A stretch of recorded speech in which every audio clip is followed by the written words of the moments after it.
Kal halal Yahweh, Bahashem, Yahweh Shai, Bahashem, Ruach HaKodesh.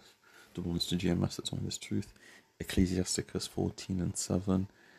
And if he doeth good, he doeth it unwillingly, and at the last he will declare his wickedness. So it seems like in America they are really trying to get AI into the classroom to teach these kids. So let's just take a listen. Whenever I talk to people about their experiences in education, they always name this one teacher who was so influential, and they got into this discipline because this teacher was amazing and they inspired them. Where students said, what? Professor Shamya Kurambaya now teaches those teachers as a professor at the University of Wisconsin. She lives at the intersection of education and tech, focusing on the application of artificial intelligence in America's classrooms.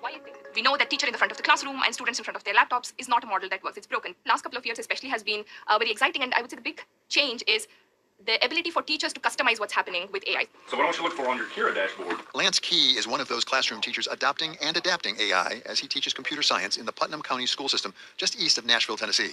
Computer science curriculum, they've really gamified it, and they made it colorful and engaging and exciting for the students. And also, inside of there, if they try to do things that they can't, it again will redirect them. It'll give them, oh, there's an error here, and then they can go to the chat bot and try to work through what the error is, and then it'll redirect them to where they need to go. I think the big opportunity that stems from AI in the classroom is the ability to personalize instruction to individual students.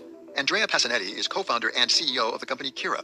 It provides the education software platform to Lance Key's classroom, as well as to many of the largest school districts across the United States. With AI, a teacher has an unlimited number of teaching assistants to support that process, and the teacher can provide guidance, guardrails, and guidelines on how to provide that support to students. That looks like students working on a terminal and having an AI tutor that they can query either in written text by typing on a keyboard or in spoken word by speaking directly to the terminal on the computer. The AI chatbot. That personalization is something that Key is experiencing every day in his Tennessee classroom. It allows me to have a more personalized relationship with my students in the classroom.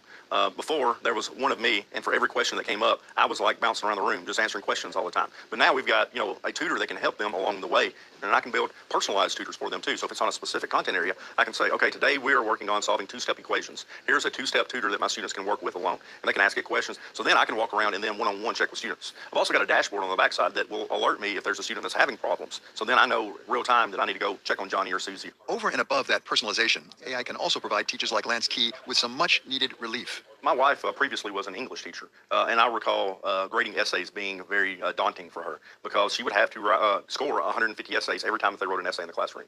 So using a rubric, being able to upload our district rubrics into Kira, and being able to use their grader off of that rubric, but also their AI detection, their plagiarism detection, and their feedback writer has been amazing. So we can load all the papers up into that. It will score it all for us. It will give us all the feedback, and the teachers can then just review it. And I think that's the big thing that we can focus on with AI is the time that it gives teachers back in the day. By 2030, we're going to need to hire 30 million teachers because we got teachers retiring and people not going into the field. So we're going to have a teacher shortage that's coming, along with a high burnout rate. So I think AI can help us with some of the repetitive processes that we do over and over and over again.